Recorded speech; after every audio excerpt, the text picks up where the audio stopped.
A very long time ago, in a place far removed from where most of us are living now, a small child was born under circumstances that many would describe as difficult or unplanned.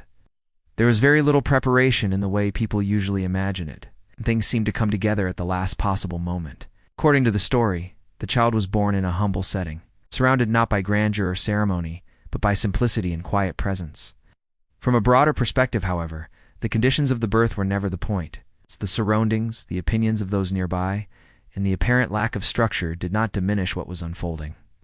What mattered was the energy that entered the world in that moment. What mattered was the continuation of a movement toward greater awareness, a movement that had been unfolding long before that night and would continue long after it. From that wider view, the birth marked not the beginning of enlightenment, but the continuation of it. A focused presence arrived with the intention of expressing ideas that would feel unfamiliar to many, ideas that did not fit neatly into the existing structures of belief. Words that would challenge, unsettle, and expand the way people understood themselves and their lives. It was understood, even before those words were spoken, that many would resist them. Not because the ideas were harmful, but because they were far ahead of what most were ready to hear. There was an awareness that some might feel threatened by such ideas, perhaps even to the point of wanting to silence their source. And yet there was no discouragement in that knowing. There was clarity, there was purpose. There was an understanding that speaking truth gently and clearly could only be of benefit both to the one expressing it and to those who were ready to receive it. At the heart of those teachings was a simple understanding that life responds to focus, that what we give our attention to grows in our experience, that there is a natural law at work, one that does not punish or reward, but simply reflects. In different eras, with different language, that law has been described in many ways. The words may change depending on the time and culture, but the essence remains the same. What we hold within us shapes what we experience around us. What we expect, believe, and allow becomes the lens through which life unfolds. The message was never meant to be heavy or demanding. It was never meant to suggest that life must be difficult in order to be meaningful. In fact, quite the opposite. The offering was a reminder that there is something lighter available. There is clarity, warmth, and ease that can be felt, even in a physical world that includes contrast. Over time, that message has been told and retold in countless ways, shaped by the beliefs and expectations of those who shared it. Many heard it through layers of fear or obligation. Many missed its simplicity altogether. Some even turned against one another over different interpretations, forgetting that the heart of the message was never division. What is being offered now is not a replacement for that story, but a continuation of it. The same invitation expressed in language that meets people where they are. An invitation to remember why we are here. To remember that existence itself is not a test. We are not here to prove our worth. We are not here to earn approval. We are here because we chose to be. Because being here in physical form allows us to see, feel, and experience in ways that expand understanding. Because being here allows us to contribute clarity simply by living in alignment with who we are. Each of us is worthy by nature. Not because of what we accomplish, but because we exist. There is nothing we must fix or redeem in order to deserve joy. Life offers both experiences that feel good and experiences that do not, and that is true throughout the universe. What we have always is choice. Not a single choice made once in a lifetime, but hundreds of small choices made every day. Choices about what we focus on, what we speak about, what we give meaning to. Over time, those choices shape the quality of our experience. We are not alone in this process. Together, we create something larger than what any one of us could experience individually. That shared experience is part of why we are here now, together, in this particular time. The season that marks the birth of one who understood these things long before the world was ready for them can be seen as more than a historical remembrance.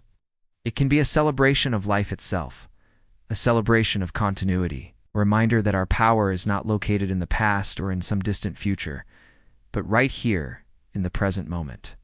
There is little value in replaying yesterday with regret or longing. What matters is how fully we meet where we are now. How gently we choose our thoughts. How intentionally we select what we dwell on.